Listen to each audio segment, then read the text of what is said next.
जय श्री राधे राधे दोस्तों, आप सभी का आपके अपने YouTube चैनल अध्यात्म भक्ति में बहुत बहुत स्वागत है।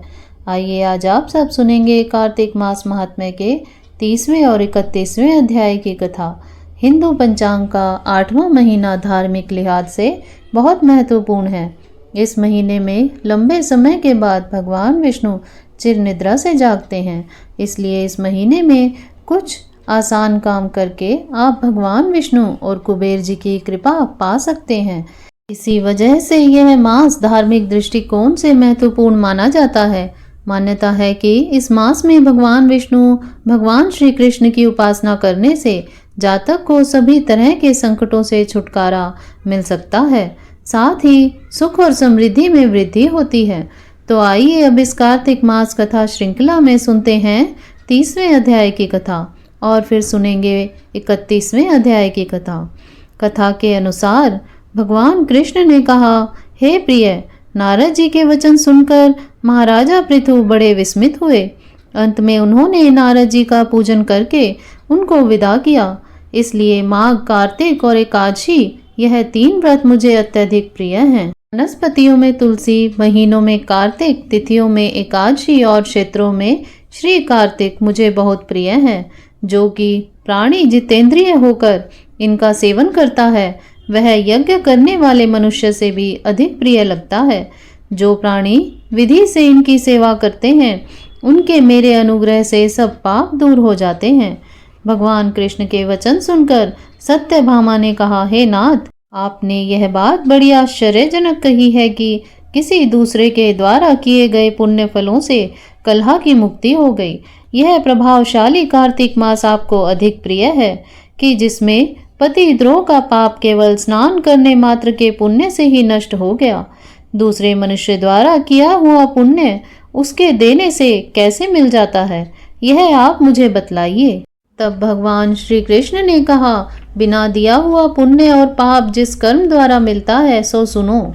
सतयुग में देश, ग्राम तथा कुलों को दिया गया पुण्य या पाप मिलता था, किंतु कलयुग में केवल कर्ता को ही पाप और पुण्य का फल भोगना पड़ता है। संसर्ग न करने पर भी वह व्यवस्था की गई है, और संसर्ग से जैसे पाप व पुण्य दूसरे को मिलते हैं, उसकी व्यवस्था भी सुनो। बढ़ाना, यज्ञ करना और एक साथ भोजन करने से पाप पुण्य का आधा फल मिलता है। एक आसन पर बैठने तथा सवारी पर चढ़ने से, श्वास के आने जाने से पुण्य व पाप का चौथा भाग प्राणी मात्र को मिलता है। स्पर्श करने, भोजन करने से और दूसरे की स्तुति करने से पुण्य और पाप का 6वां भाग मिलता है। दर्शन करने, सुनने तथा ध्यान करने से मनुष्य को पुण्य और पाप का 10वां अंश मिलता है। दूसरे की निंदा, चुगली व धिक्कार करने से उसका 7वां भाग मिलता है। पुण्य करने वाले मनुष्य को जो कोई सेवा करता है, वह सेवा का भाग लेता है और अपना पुण्य उसे देता है। नौकर और शिष्य के अतिरिक्त जो मनुष्य दूसरे से सेवा करवाकर उसे पैसे नहीं देता, तो वह सेवक उसके पुण्य का भागी होता है। पंक्ति में बैठे हुए भोजन करने वालों की पत्तल को जो व्यक्ति लांघता है, वह उसके जिसकी की पत्तल उसने लांघी है, अपने पुण्य का 6वां भाग उसे दे देता है। स्नान तथा ध्यान आदि करते हुए मनुष्य से जो व्यक्ति बातचीत करता है या उसे स्पर्श करता है, तो वह अपना पुण्य 6वां भाग उसे दे डालता है। जो मनुष्य धर्म के काम के लिए दूसरों से धन मांगता है, पुण्य का भागी होता है। ठीक उसी तरह जिस तरह की दान करने वाला पुण्य का भागी होता है। जो मनुष्य धर्म का उपदेश करता है और पश्चात श्रोता से याचना करता है, वह अपने पुण्य का 6वां भाग उसे दे देता है। जो मनुष्य दूसरों का धन चुराकर उसमें धर्म करता है, वह चोरी का फल भोगता है और शीघ्र ही निर्धन हो जाता है। और जिसका धन वह चुराता है, वह पुण्य का भागी हो जाता है। बिना ऋण के उतारे जो मनुष्य मर जाते हैं, उनको ऋण देने वाले सज्जन पुण्य के भागी होते हैं। शिक्षा देने वाला, सलाह देने वाला, सामग्री को जुटाने वाला तथा प्रेरणा देने वाला, यह पाप और पुण्य के 6ठे भाग को प्राप्त करते हैं। राजा के पाप पुण्य के षष्ठांश का भोगी होता है। गुरु शिष्यों का, पति पत्नी का, पिता पुत्र का, स्त्री पति के लिए पुण्य का 6ठा भाग पाती है। पति को खुश करने वाली आज्ञाकारी स्त्री पति के लिए पुण्य का आधा भाग ले लेती है। जो पुण्यात्मा पराये लोगों को दान करती है वह उनके पुण्य का छठा भाग प्राप्त करती है। जीविका देने वाला मनुष्य जीविका ग्रहण करने वाले मनुष्य के पुण्य के छठे भाग को प्राप्त करता है। इस प्रकार दूसरों के लिए पुण्य अथवा पाप बिना दिए भी दूसरे को मिल सकते हैं, किंतु यह नियम जो कि मैंने बतलाए हैं कलयुग में लागू नहीं होते। कलयुग में तो एकमात्र कर्ता को ही अपने पाप व पुण्य भोगने पड़ते हैं। इस संबंध में एक बड़ा पुराना इतिहास है जो कि पवित्र भी है और बुद्धि का देने वाला भी कहलाता है। ध्यान से सुनो। तो इस प्रकार से कार्तिक मास महात्म्य के 30वें अध्याय की कथा पूर्ण हुई। तो बोलिए प्रेम से भगवान विष्णु की जय, माता लक्ष्मी की जय, सर्व देवी देवताओं की जय। अब आइए सुनते हैं 31वां अध्याय। 31वें अध्याय के अनुसार भगवान कृष्ण जी बोले, प्राचीन काल में उज्जैन में एक महापापी और दुरात्मा धनेश्वर नामक ब्राह्मण रहता था। वह रस, चमड़ा, कंबल आदि का व्यापार करता था। वह वैश्यगामी और मद्यपान आदि बुरे कर्म करता था। क्योंकि वह रात दिन पाप में रत रहता था, इसलिए वह व्यापार में नगर नगर घूमता था। एक दिन महिष्मतीपुरी जो राजा महिष के नाम से बसाई गई थी, इसलिए वह राजा के नाम से ही विख्यात थी। नगरी के पास ही पाप नाशनी पुण्य कारिणी भगवती नर्मदा बहती थी। उस नदी के किनारे देश देशांतर से आए यात्री कार्तिक व्रत करने को कुछ दिन के लिए ठहरा करते थे। उन कार्तिक व्रत करने वाले प्राणियों को वहां ठहरा देखकर वह दुष्ट घनेश्वर भी इधर उधर घूमता हुआ 1 मास के लिए वहां ठहर गया। अपने माल को बेचता हुआ वह नर्मदा नदी के तट पर घूमता हुआ ब्राह्मणों को देव पूजारत देखता था। वह देखता था कि कोई तो ग्रंथ पढ़ रहा है, कोई सुन रहा है, कोई भगवत कीर्तन कर रहा है, कोई भजन सुन रहा है, कोई ध्यान में लीन है और कोई तुलसी की माला धारण किए है। बस इसी तरह वह भगवत भक्तों के बीच में रहा और वैष्णवों के दर्शन करता रहा, उसको स्पर्श करता रहा, उनसे वार्तालाप करता रहा और भगवान विष्णु के नाम स्मरण को पुण्य को अर्जित करता रहा। वह कार्तिक के व्रत के उद्यापन विधि तथा जागरण को भी देखता रहा। उसने पूर्णिमा के व्रत को भी देखा कि व्रती ब्राह्मणों तथा गौओं को भोजन करा रहे हैं, उनको दक्षिणा आदि भी दे रहे हैं। उनसे नित्य व्रती भगवान शंकर की प्रसन्नता के लिए होती दीपमाला भी देखी। त्रिपुर नामक राक्षस के 3 पुर को शंकर जी ने इसी तिथि को जलाया था, इसलिए शिव जी के भक्त इस तिथि को दीप उत्सव मनाते हैं। जो मनुष्य मुझ में और शंकर जी में अंतर मानता है, उसकी सारी क्रियाएं निष्फल हो जाती हैं। घनेश्वर वहां की पूजा विधि देखता हुआ इधर उधर घूम रहा था कि उसे काले सर्प ने काट लिया और वह भूमि पर गिर पड़ा। उसकी यह दशा देखकर वहां के दयालु भक्तों ने उसे चारों ओर से घेर लिया और उसके मुंह पर तुलसी दल मिश्रित जल के छींटे देने लगे। और जब उसके प्राण निकले तो यम के दूत उसे बांधकर कोड़ों से मारते हुए यमपुरी को ले गए। उसे देखकर चित्रगुप्त ने यम से कहा, इसने बाल्यकाल से लेकर आज तक बुरे कर्म ही किए हैं। इसके जीवन में पुण्य तो लेश मात्र भी नहीं दिखाई देता।